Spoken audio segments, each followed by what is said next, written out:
Welcome बच्चों, Satish classes में आपका स्वागत है। आज हम लोग क्लास 7th की एक्सरसाइज 10D प्रारंभ करते हैं। देखिए बच्चों, एक्सरसाइज 10D का पहला प्रश्न है, आकृति ABCD एक समांतर चतुर्भुज है, वे प्रतिबंध बताइए जबकि यह समचतुर्भुज होगा। ये समचतुर्भुज होगा तो इसके लिए कंडीशन क्या होगी? समचतुर्भुज होगा मतलब संलग्न भुजाएं समान हो, यानी ये भुजाएं आपस में समान हो। यहाँ पे लिखो संलग्न भुजा समान, संलग्न भुजा समान,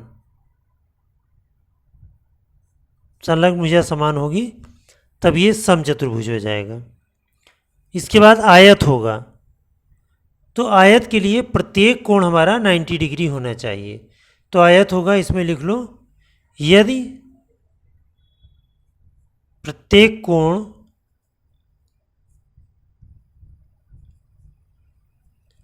90 डिग्री। वर्ग होगा तो इसमें भी लिखेंगे यदि प्रत्येक कोण 90 डिग्री तथा संलग्न भुजाएं समान।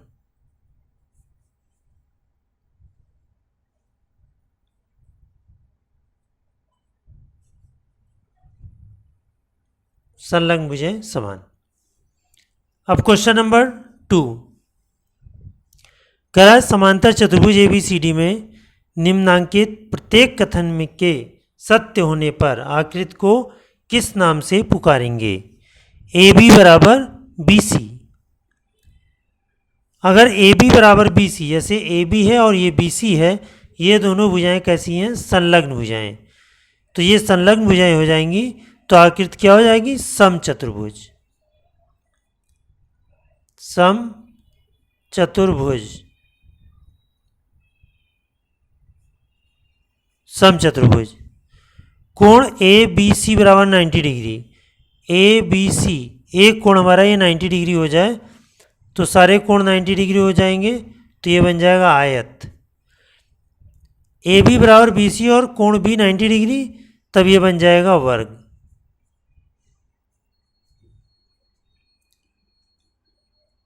अब प्रश्न नंबर 3 देखते हैं। देखिए बच्चों, प्रश्न नंबर 3 में वर्ग की भुजाओं की लंबाइयां बराबर होती हैं। यहां लिख देंगे बराबर। विकर्ण बराबर, प्रत्येक कोण समकोण होता है।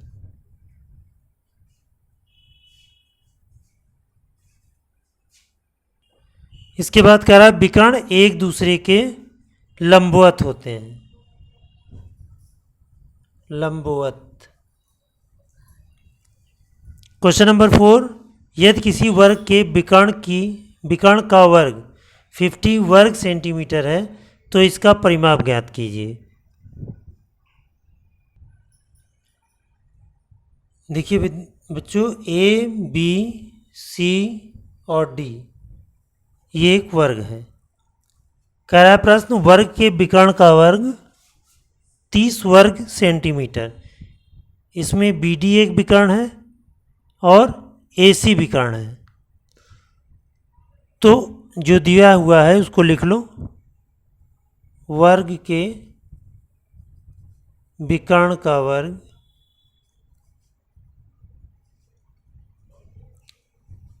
बराबर 50 सेंटीमीटर, वर्ग सेंटीमीटर। 50 वर्ग सेंटीमीटर। वर्ग को हम स्क्वायर भी लगाते हैं। तो BD बराबर, यहाँ लिख लो BD स्क्वायर बराबर 50 वर्ग सेंटीमीटर। अब BD यानी ये विकर्ण BD,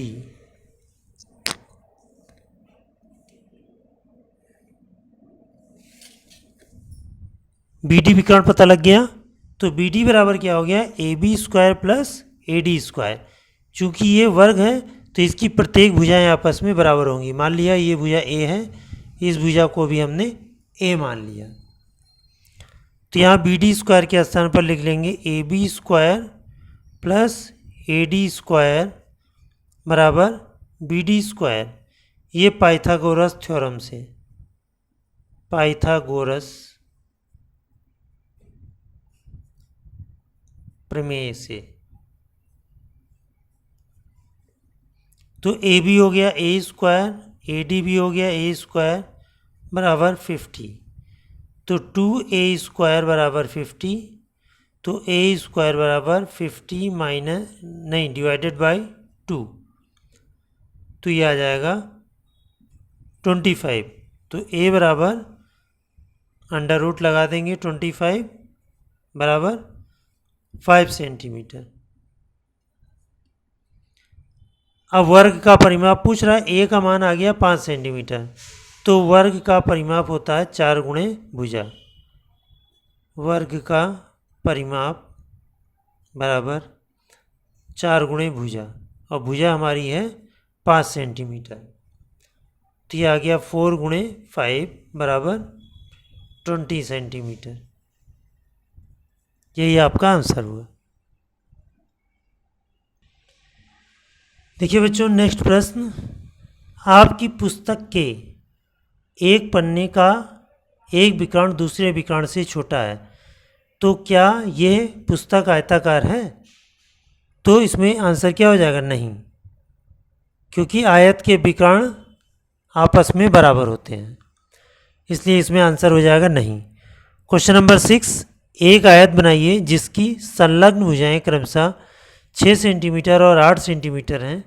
इनके विकर्णों को मापिए और पाइथागोरस प्रमेय से माप का सत्यापन कीजिए।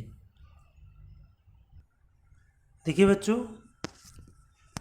सबसे पहले हमने सी डी, इस पॉइंट को हमने कर दिया सी और इस पॉइंट को कर दिया डी। सी डी बराबर 8 सेंटीमीटर की एक रेखाखंड खींच लिया। अब सी पर लंब रेखा एक हम खींचेंगे 6 सेंटीमीटर की। 6 सेंटीमीटर की एक लंब रेखा हमने खींचा इस प्रकार से। आप चांदे का उपयोग भी कर सकते हैं, ये हो गया 6 सेंटीमीटर।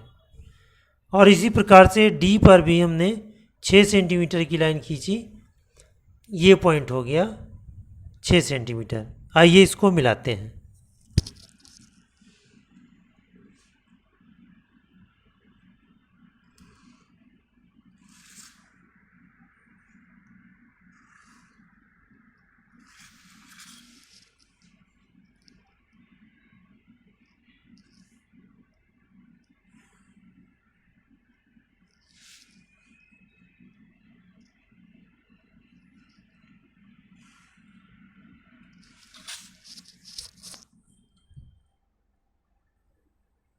इस प्रकार से हमने सारी रेखाओं को मिला दिया।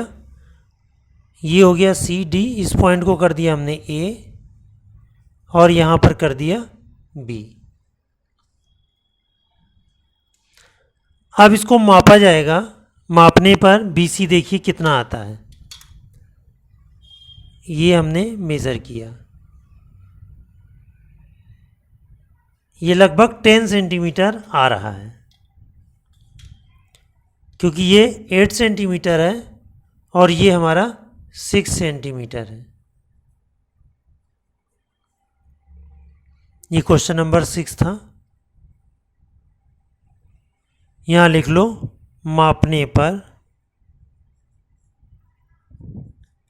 विकर्ण BC बराबर 10 सेंटीमीटर। अब पाइथागोरस थ्योरम लगा दो। पाइथागोरस प्रमेय से BC स्क्वायर बराबर AB square plus AC square, यानी 6 square plus 8 square. AB square plus AC square, AB square ये है और ए सी स्क्वायर ही है, ए सी है हमारा 6 और ए बी है हमारा 8। ए बी है हमारा 8 और ए सी है 6। तो 8 8 या 64, 6 या 36, तब ये हो गया 100। तो बी सी बराबर हो गया √100 बराबर 10 सेंटीमीटर। इस प्रकार से ये वेरीफाई हो गया, नापने पर भी बी सी 10 सेंटीमीटर आ रहा था और कैलकुलेशन करने पर भी बी सी 10 सेंटीमीटर आ गया। देखिए बच्चों, क्वेश्चन नंबर 7, एक आयत बनाइए जिसकी संलग्न भुजाएं क्रमशः 5 सेंटीमीटर और 12 सेंटीमीटर हैं। इनके विकर्णों को मापिए और पाइथागोरस प्रमेय से इसका सत्यापन कीजिए। ये प्रश्न नंबर 6 की तरीके से है, आप लोग इसको स्वयं करेंगे। प्रश्न नंबर 8, समचतुर्भुज का एक विकर्ण यदि उसकी एक भुजा के बराबर हो तो इनके सभी अंतःकोणों का मान ज्ञात कीजिए। देखिए बच्चों, प्रश्न नंबर 8, करा समचतुर्भुज का एक विकर्ण यदि उसकी एक भुजा के बराबर हो। समचतुर्भुज का मतलब होता है एक ऐसा समांतर चतुर्भुज जिसकी सभी भुजाएं बराबर हों। तो ये दोनों भुजा, तीनों चारों भुजाएं आपस में बराबर हैं और ये विकर्ण बी डी इस भुजा के बराबर है। अब यहाँ पे त्रिभुज देखिए ए बी डी, त्रिभुज ए बी डी में ले लेते हैं। त्रिभुज ए बी डी में ए बी बराबर बराबर बी डी बराबर डी ए और कोण डी ए बी यानी ये कोण बराबर कोण ए बी डी बराबर कोण ए डी बी, ये तीनों आपस में बराबर होंगे। जब तीनों आपस में बराबर होंगे तो तीनों का योगफल 180 डिग्री होगा, क्योंकि एक त्रिभुज के तीनों कोण हैं। यहाँ लिख लेंगे चूँकि कोण डी ए बी बराबर नहीं प्लस कोण ए बी डी प्लस कोण ए डी बी बराबर 180 डिग्री। अब चूंकि तीनों कोण आपस में बराबर हैं, ये आपस में दिया हुआ तीनों बराबर हैं, तो this implies that D A B हम तीनों में बदल लेते हैं। कोण डी ए बी प्लस कोण डी ए बी प्लस कोण डी ए बी बराबर 180 डिग्री। दिस इंप्लाइज दैट 3 कोण डी ए बी बराबर 180 डिग्री। दिस इंप्लाइज दैट कोण डी ए बी बराबर 180 divided by 3 is equal to 60 degree. तो ये आ गया कोण D A B, D A B ये कोण हमारा आ गया 60 डिग्री। सभी अंतःकोण को पूछ रहा है, तो जब ये 60 डिग्री तो कोण सी इसके सम्मुख कोण है, तो यहाँ लिखेंगे कोण B C D, B C D बराबर 60 डिग्री।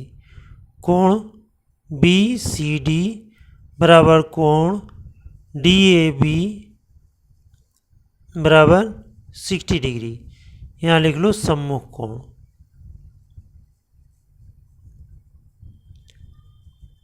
सम्मुख कोण। अब कोण ए बी सी की बात कर लेते हैं। ए बी सी इस कोण की,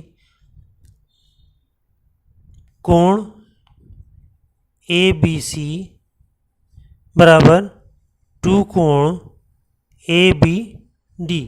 ए बी डी का यानी इस कोण का ये पूरा कोण दूना होगा, तो ये आ जाएगा 2 × 60 बराबर 120 डिग्री। अब कोण ए डी सी, कोण ए डी सी बराबर कोण ए बी सी बराबर 120 डिग्री। ये हो गए सम्मुख कोण।